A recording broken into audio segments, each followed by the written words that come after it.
Ми з Олександром довго думали, чим здивувати вас сьогодні. І вирішили просто показати, як за допомогою фактурних валиків ви самі зможете створити шедеври на своїх стінах. Ходімо. У будівельних гіпермаркетах можна знайти чимало інструментів для початківців. Якщо не маєте малярських навичок, вам до цього відділу. Тепер за допомогою моделювальної шпаклівки і обраних нами інструментів експериментуємо. Нагадую, працюємо тільки з прогрунтованою поверхнею.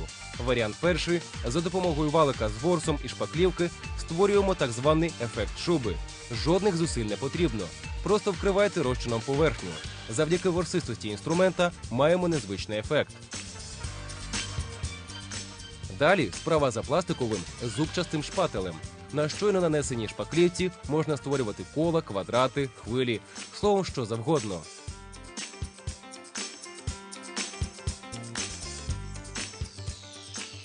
Поролоновий валик із дірочками. Особисто я розчарований. Ефект від нього ледь помітний.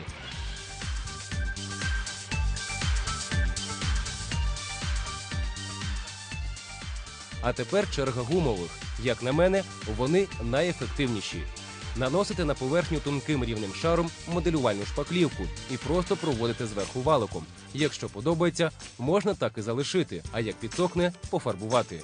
Можна продовжити експериментувати, а саме загладити ефект шпателем. Таким чином отримаємо фактуру на кшталт кори. І насамкінець покажу, як працювати з зубчастим металевим шпателем.